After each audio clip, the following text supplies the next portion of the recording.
Hello अस्सलाम वालेकुम, कैसे हो आप लोग। उम्मीद करता हूँ खैरियत से होंगे। इस वीडियो में हम बात करेंगे यूएसए के वर्क वीज़े के बारे में कि इस वक्त इस सिचुएशन में कैसे आप यूएसए का वीज़ा बआसानी तरीके से ले सकते हो। जी हाँ, सारी डिटेल में जाएंगे। डिटेल में जाने से पहले सबसे रिक्वेस्ट करूँगा कि चैनल को सब्सक्राइब कर दो ताकि आने वाली वीडियो आप देख सको।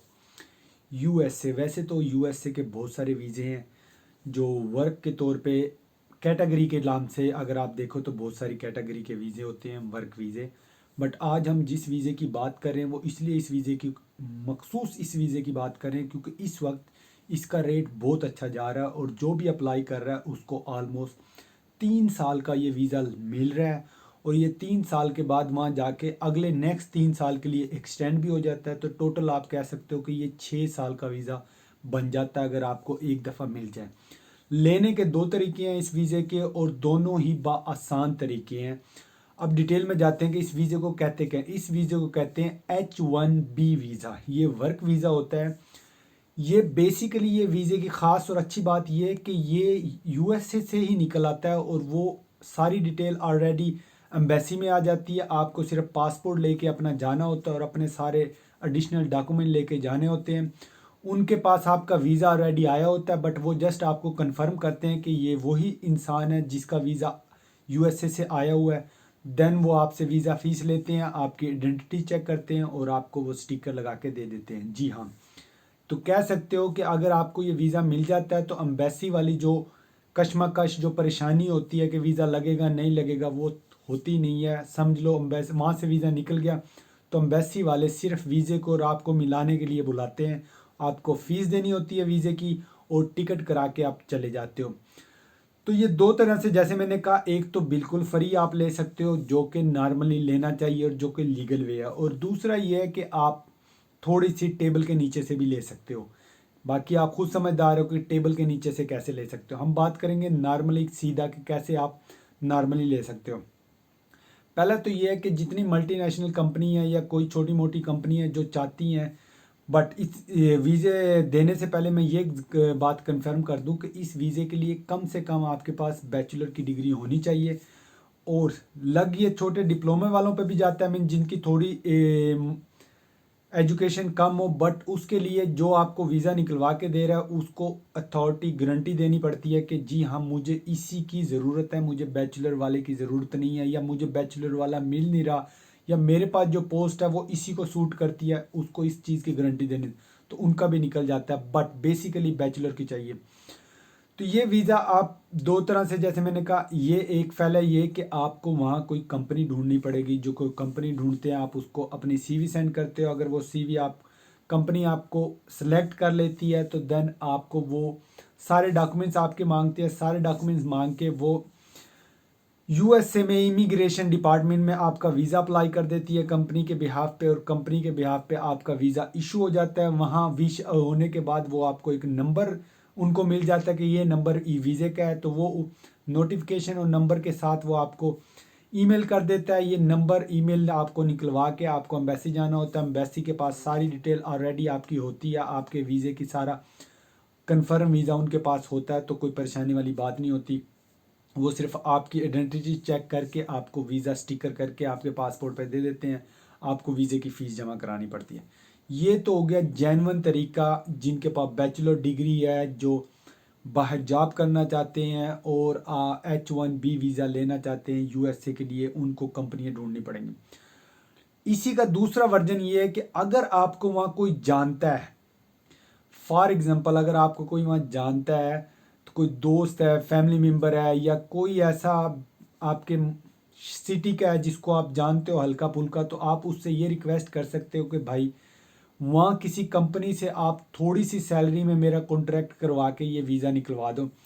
और इस वक्त जो कि कोरोना के बाद इतनी सारी पोस्ट खाली हैं, इतनी सारी लोगों की ज़रूरत भी है, और छोटी छोटी जो कंपनी है उनको तो सारा साल थोड़े सैलरी वाले लोगों की ज़रूरत होती ही होती है। तो एज़ कंपेयर टू जो वहाँ के लोग होते हैं वो ज़ाहिर बात है डॉलर में लेते हैं। हमारे जो एशिया से गए होते हैं, इंडियन, पाकिस्तान, बांग्लादेश, इनको 1000, 1200, 1500 डॉलर भी मिल जाते हैं, तो यहाँ के बहुत अच्छी अमाउंट में पैसे बन जाते हैं। तो ये सोचते हैं कि अच्छा है, तो उनको भी ये लगता है कि ये 1000, 1500 रुपये में एक एम्प्लॉयर को मैं हायर कर लेता हूँ, वीज़े की फ़ीस $200-300 ही भरनी है मैंने, और वो यहाँ आके काम करेगा मेरे लिए। तो अगर कोई आपका जानने वाला है तो वो आपका ये काम आसानी तरीके से करवा सकता है कि किसी कंपनी, छोटी मोटी कंपनी को ढूंढ के उनसे बात करके कि ये जो सैलरी आप यहाँ किसी को पे कर रहे हो उसकी हाफ पे आपके लिए काम कर लेगा। 3 साल का कॉन्ट्रैक्ट कर लो, वो आपको वीज़ा निकलवा के दे देते हैं, सारे वीज़े की फ़ी भी वो देते हैं, सब कुछ वो देते हैं। जो एम्बेसी में स्टिकर लगता है उसके लिए आपको खुद से पैसे दिलाने पड़ते हैं, और फ्लाइट की टिकट भी आपको खुद लेनी पड़ती है। ये हो गया। दूसरा, जैसे मैंने कहा कि अंडर द टेबल वाला हिसाब है, वो ये कि फिर कोई अगर आपका कोई जानने वाला है, क्योंकि आप नेट से बिल्कुल भी ना ऐसा ढूंढना कि कोई नेट पे अगर ले जाते हैं हम जॉब दिलवा दें, या ऑलमोस्ट फ्रॉड होता है, तो ऐसे कहीं भी पैसे अपने ज़ाया ना करना बिल्कुल भी।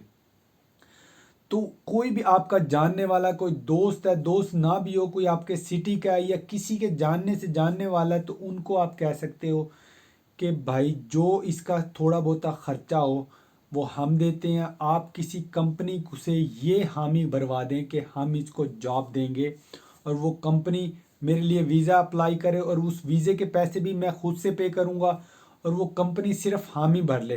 तो बहुत सारी ऐसी छोटी छोटी कंपनी होती हैं जो ये हामी भर लेती हैं 500,000 के उसमें, कि ये हाँ जी हमारे पास आ रहा है। बेसिकली वो कंपनियां सिर्फ कागज़ों में होती हैं, उनका कोई बेस रियलिटी में कोई स्ट्रक्चर नहीं होता, कोई ऑफिसेज नहीं होते, या किनके कोई ऑफिसेज होते भी होंगे तो वो इतने कोई बड़े नहीं होते, इतनी कोई मल्टीनेशनल कंपनियां नहीं होती।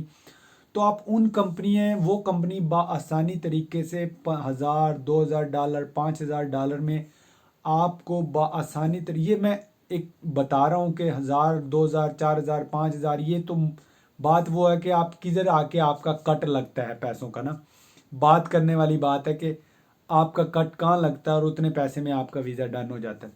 तो फॉर एग्जांपल मैं करता हूँ कि अगर आपकी $3,000 का अगर आपका कट लगता है, फाइनल होते है बात, तो फाइनल होके $3,000 पे वो आप उनको $3,000 उसके दोस्त के या जिस जानने वाले के थ्रू कंपनी को पे करते हो, वो कंपनी आपका वीज़ा अप्लाई करते थे, हामी भरती है कि हाँ जी हम जॉब देंगे।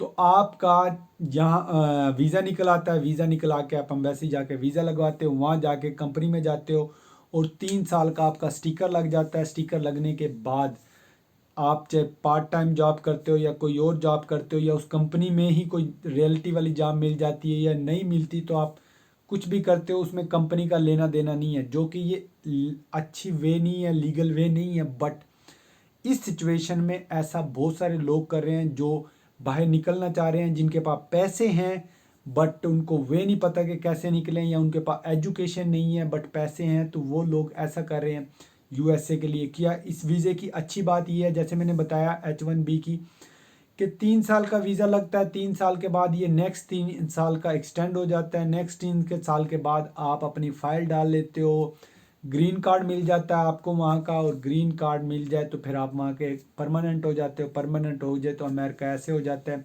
वीज़ा फ्री, जब आप फ़्लाइट लेके चले जाओ, जब फ्लाइट लेके वापस आ जाओ, ये सिस्टम चलता रहता है। ये मैंने वीडियो में आपको सिंपल वे तरीके में बताया है कि कैसे आप ले सकते हो। होप कि आपको ये इन्फॉर्मेटिव लगी हो। अगर इन्फॉर्मेटिव लगी हो तो चैनल को लाइक करना, शेयर करना, सब्सक्राइब करना। मिलते हैं आपको अगली किसी और इन्फॉर्मेटिव वीडियो के साथ, तब तक के लिए अल्लाह हाफिज़।